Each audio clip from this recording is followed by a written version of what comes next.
This here is a Dell Optiplex GX280. This is my third one of these now.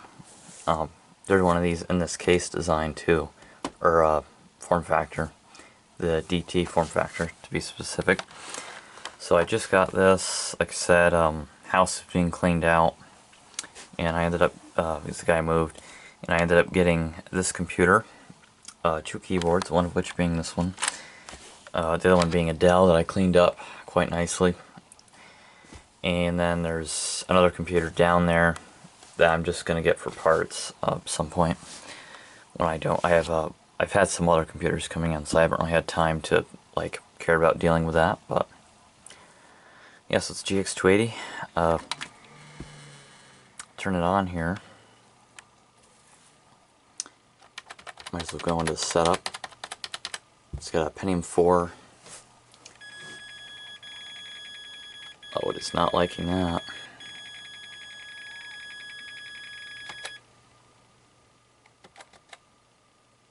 Okay, here we go. So I'll go into processor info. So it's got 2.8 gigahertz.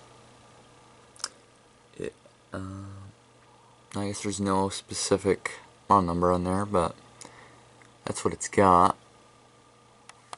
Go down to memory.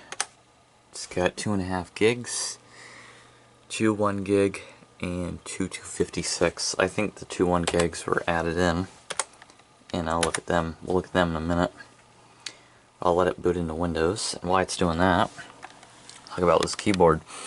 So I cleaned this up, kind of messed up the process, or I guess I just can't clean them the way I do. Possibly when they're gray or white.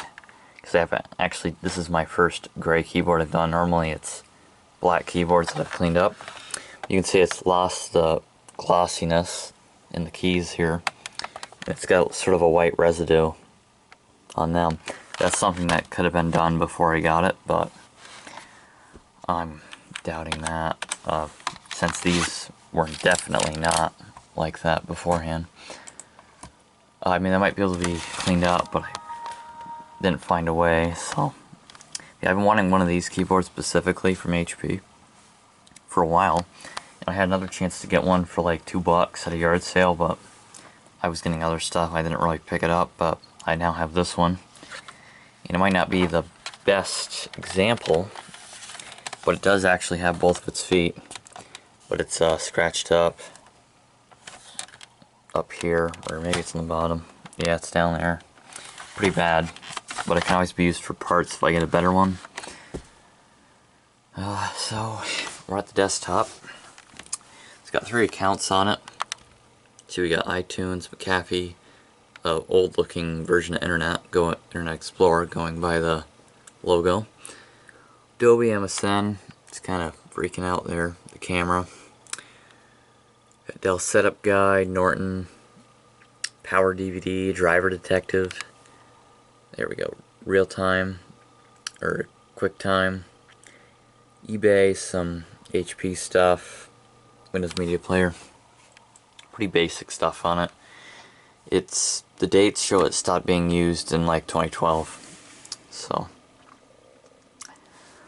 but yeah, I guess that's it for the software side of things. The keyboard does work. It's still picking up the adapter right now, so it's not quite working yet, but I have tested it. Yeah, so go through the system. So we're under here, we have our 2 USBs and an audio. We've got our CD-ROM, your floppy. They both seem to work fine.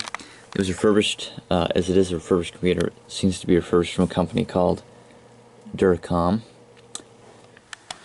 And it's got 2 product keys on it, one for Windows XP, one for Windows XP for refurbished PCs. Typical thing with refurbished computers, they normally have a secondary product key. Oh, I did not mention this, but these keyboards, both of them are actually covered in dirt and dust and all sorts of other stuff, so that's why I actually had to thoroughly tear them apart, clean them, fill a bathtub, and actually soak the pieces as well. But they're pretty clean now. Clean enough at least. especially the Dell. The Dell cleaned up very nicely,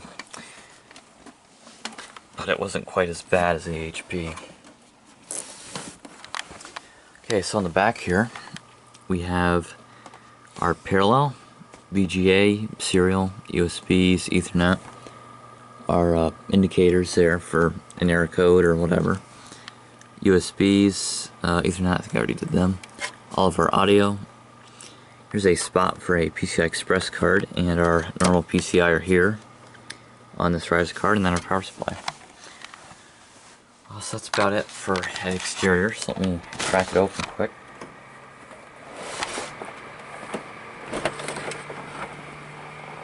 I'll go ahead and turn it off so that the fan will stop freaking out.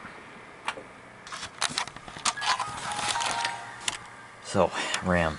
It's got two crucial 1 gig sticks here, and then what I'm presuming are the original 256 gigs in these two slots. CD-ROM, floppy, SATA, 40 gig Seagate drive. This is right on the edge of both SATA and PCI Express, so it's got a SATA drive. They kept the older IDE stuff, and they gave you the, I think this is the first of these to get PCI Express. I think the other ones, the 260s and older, have AGP for video. Not quite sure on that 100%. Only thing else I can really say about it is it seems to not be able to detect a CMOS battery, which is too bad, but I'm not really planning on doing anything with this anyway at the moment, so it's no big deal. That's the only flaw it has. Yeah, that's it. If I do a video on this, it's going to be the background of some videos, and I still have to do the video on the second one of these I got. The first one, which came from my school, there's a video on already. It's got a decent amount of views on it. Yeah. I guess that's it for this computer. So, thanks for watching, and goodbye.